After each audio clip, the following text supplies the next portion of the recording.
Good day, ladies and gentlemen. It is June of 2020, and what a ride this year has been. I really don't even know where to start. There's just been so much crap going on. The year actually started up kind of bad for me personally, and this got really, really bad for everyone else as time went on. You had the corona craziness that completely wrecked the world economy. Then you've got all the insane rioters going around destroying everything in sight, shooting people outright, beating people up, and all the rest. And it still hasn't stopped. You then have an autonomous zone declared in a major American city where people are getting shot, stabbed, raped, among other things.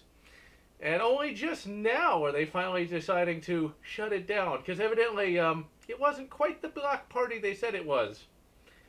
Oh, dearie me, how do you possibly survive in an environment like this?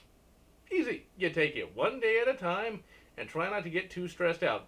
Unless, of course, you live in a city that's constantly racked by violence. But if you're lucky like me and live in a good city like Houston that still has cops, oh, yeah, evidently disband and defund cops because that's going to make everybody safe, right? Now, with all that in mind and all that going on, America will get through this. Hell, the rest of the world will get through this. The world has endured a lot worse as time has gone on. And, well, these are a bunch of college children that barely understand 2 plus 2. They still think it equals 5, even though it doesn't.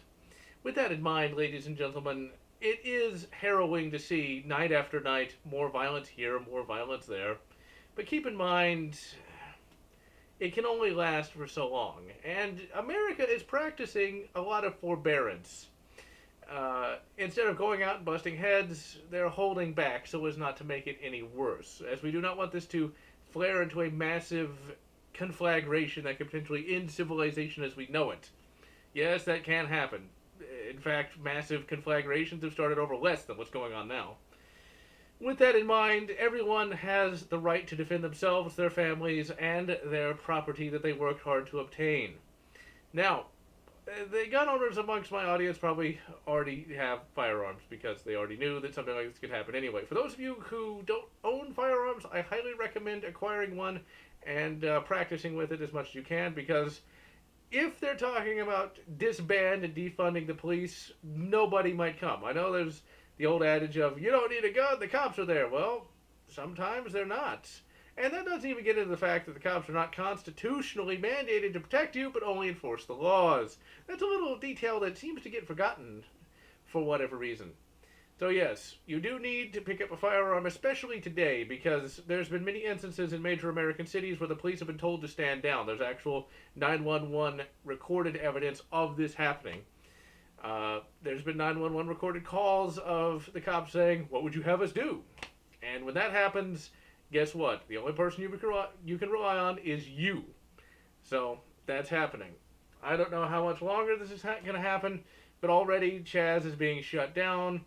A lot of these rioters are finally getting dissuaded from destroying large swaths of major American cities.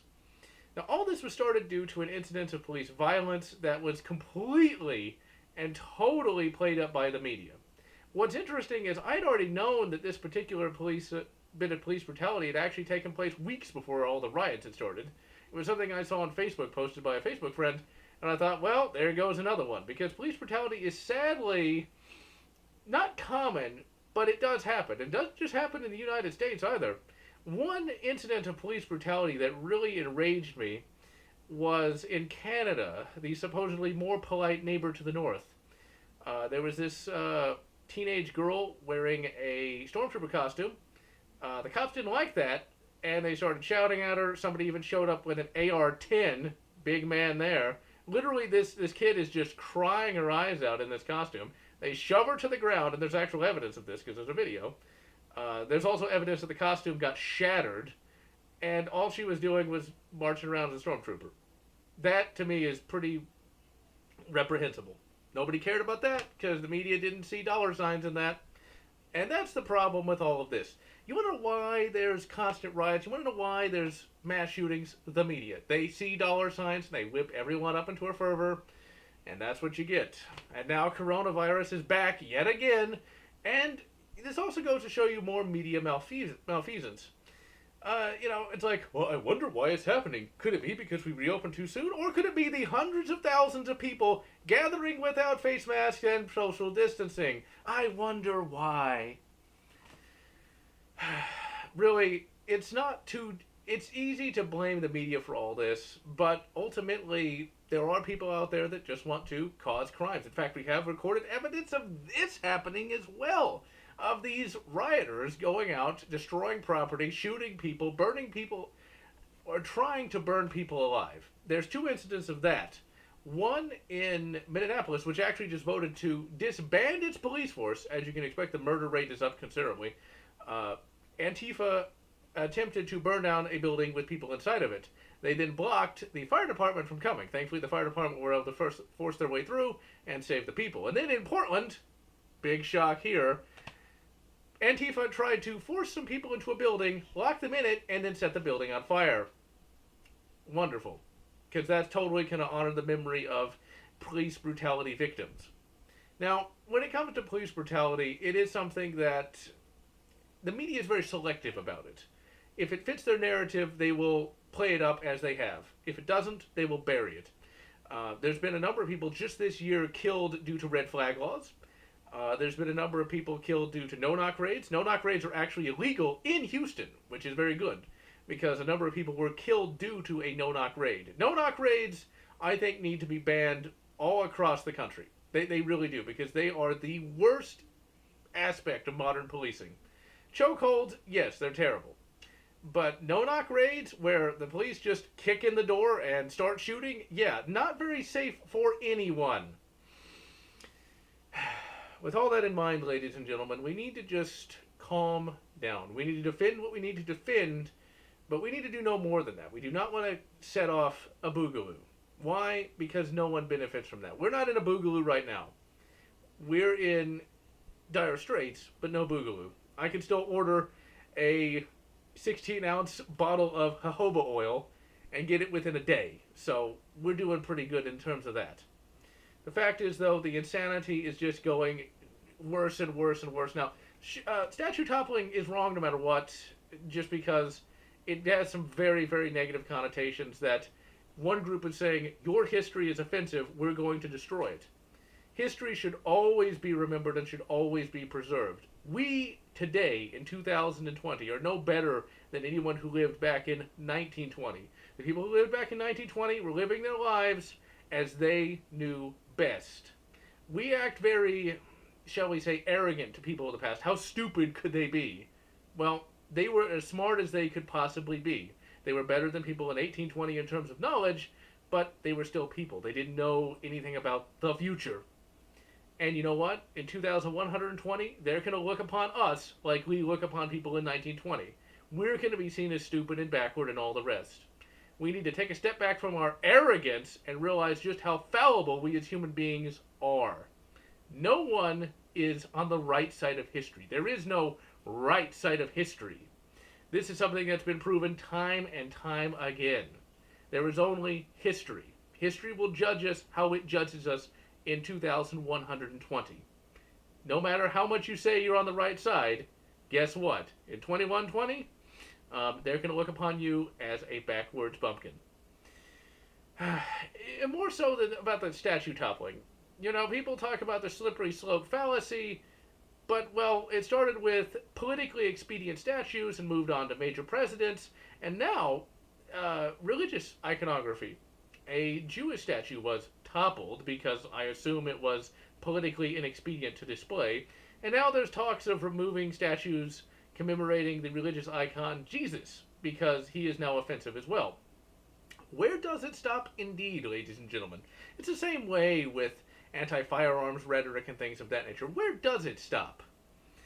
It stops at the ending, and I sincerely hope the ending is not as negative as the forces want it to be. With that in mind, ladies and gentlemen, America will endure. The world will endure because these insane people don't have a plan for the future. They're going to destroy as much as they can, cause as much trouble as they can, but it will be up to those who practice forbearance in terms of acts of violence that will persevere in the end, as is always the case. All right, ladies and gentlemen, all that depressing crap out of the way, let's take a look at what's coming up in terms of reviews. As of this week, we are going to be taking a look at Jurassic the Hunted, a really obscure, low-budget shooter from 2009 that is a so bad it's good kind of game. It's very easy to mock and very much fun to mock, and it's one of the few dino shooters to come out after Turok 2008. I originally picked it up for the PS3 and never actually finished it because the PS3 broke. The review is going to be of the PS2 version, which is more or less identical, just with lower graphics and a few features cut out.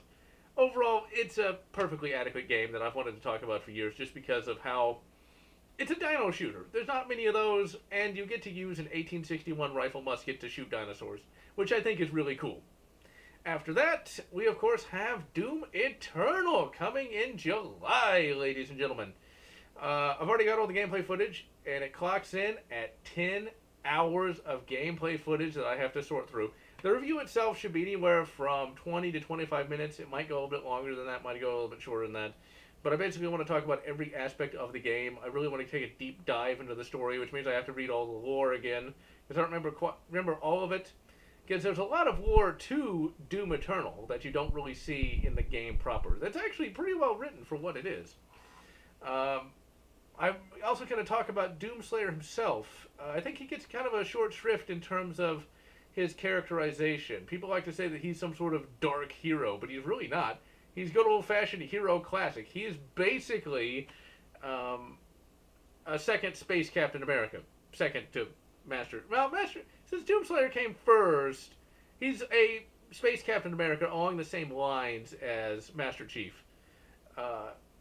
Doomslayer never actually harms anyone that is not a demon, which is very important to see because you know that if Doomslayer was really crazy, he'd be killing a lot of random people or just not caring about their fate. When you start up Doom 2016, you can tell Doomslayer is pissed that all these people are killed, and they're UAC personnel, so he really shouldn't care about their fate because they brought it on themselves. But he cares so much about humanity that still pisses him off. He's angry because he doesn't like to see people die. I think the best way to look at Doomslayer is we can compare him to a Warhammer 40k Space Marine that isn't an Ultramarine or a Salamander or a Space Wolf. Those three Space Marine chapters are a lot like Doomslayer. They care about the average human in 40k, but most of the other Space Marine chapters do not. They just feel that the squishy humans just get in the way. And a real dark hero wouldn't care who gets in his way and would just focus on killing the demons. Doomslayer cares about the people and goes out of his way to try to keep them alive. And we see that all throughout Doom Eternal. A non-Salamander, Ultramarine, or Space Wolf, Space Marine would have just ripped that guy's head off and took the key. That would have happened. And that's just... Doomslayer is a much more noble, bright kind of character than I think people give him credit for. Yeah, he's filled with rage, but he's filled with rage towards the demons and the demons alone. People complain like, oh yeah, how can he destroy Argent energy? It's like, it's literally hell energy that corrupts everything it touches. I'm going to touch on that too, because it makes sense that Doomslayer would destroy all of the Argent energy in the solar system because he knows what happens when people use it. They turn into demons. So, yeah, I'm going to touch on all these different aspects in Doom Eternal, because Doom Eternal it's not in my top 10 games, because there are a lot of games in my top 10, but it's definitely in my top 50 games. That doesn't mean it's lacking in any way, it's just there's a lot of games in that top 50 games. Doom Eternal is by far I'm going to go ahead and say it, I think it's my favorite Doom game in terms of it just being a game in and of itself. Doom 1993 is not really... I thought about this. Doom 1993 on its own, without mods, is old. And I would say that Doom Eternal is a bit more exciting than the original Doom 1993. I'm just going to straight up say that. Because I was playing it and recording it, and I realized this game really sucks you in and makes you feel like a Doomslayer. And it's how they made the combat more bombastic. You actually want to do more glory kills than not, because that's really the only way you can get health, and you lose health so fast. So that actually works pretty well. There's a lot of little incidental cinematic moments. that just sort of happen, and it feels, the combat in Doom Eternal feels so good. It's got to be on its own, not compared to. There's no third. In terms of its gameplay, I'm trying to think of the best way to explain this, because a lot of better first-person shooter gameplay requires a number of other things that Doom Eternal doesn't have. But in terms of raw first-person shooting, I think Doom Eternal really is a top-tier first-person shooter that actually is a bit better than some of the older games. I think they actually reached that ability. And it took so many little elements to make it that way. And it's really quite amazing what they did. And of course, I'm going to talk about that too. Because even little elements like low ammo really contribute to making that game as good as it is. I mean, it's a game where you feel powerful, but there's enough threat from the enemies that it keeps it interesting. You're never this all-power demigod of vengeance, but nor are you so weak you have to worry about everything you do. It's just such a perfect balance of strength and weakness. So yeah, Doom Eternal, I'm going to go ahead and call it. It's my favorite Doom game, with Doom 1993 the second and Doom 3rd the third. Let's see, what comes after that? Book reviews. We got some more coming out. We've got 2 Star Wars book reviews that I wanted to do months ago, but just couldn't get to. It's going to be Shadow Games, already got the script written, but due to this video, can't get it out this week. Going to be doing Honor Amongst Thieves, and then I'm going to do a couple of obscure books. Dark Future, Route 666, which is an old black library property that has long since been forgotten. It's an alternate future. It's an alternate dark future where it's a 1990s where half the U.S. is covered by deserts. There's crazy cultists. There's a corrupt U.S. government. There's multinational corporations taking over everything. But the one thing our universe doesn't have is Elvis is not a bounty hunter, and VR hasn't advanced to the point where you have to pay $10 to use a apparatus attached to your TV for enjoyment times. It's one of those kind of books. It's basically British satire crossed with a cosmic horror story. It's a pretty bloody good book. Written by Jack Yovel, the writer of the very first Warhammer book, actually, which is one of my Alpha Prime books. If you can find Drachenfels, which is the first Warhammer fantasy book, do so. It's excellent. If you can find Dark Future Route 666, I would recommend reading that too.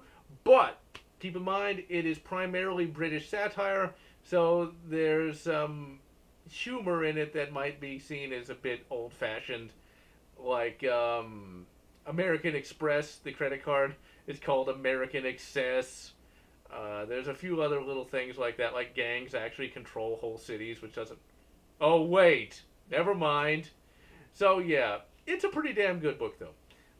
Then I'm going to be reviewing a book called Infestation, which is part of a book series on Amazon by, I think, a Scottish writer, but I forget his name. Basically, it's about a military squad who goes to Canada and finds a bunch of giant lobsters and has to fight them. It's a good little shoot-'em-up book. Quite enjoyed it. Let's see. There's another one. There are 3 more. I've written them down, but there's the only ones I can think of at the moment. Yes. Cruel Stars, which is a book written by John Birmingham. It's a science fiction book that tries to be super far out futuristic. That actually is pretty good, but it's a book that I'm going to recommend, but with the caveat that it doesn't actually have an ending, which sucks tremendously because I hate books that do that because you never know if you're going to get a sequel to the bloody thing. Let's see. I'm definitely going to have to refer to that list. But I will talk about some books that I've been reading that I'm not going to review anytime soon. I've been reading a lot of Warhammer 40k and Warhammer 30k books. I've read the first 2 Siege of Terra books. They're okay, but they don't have very good characterization.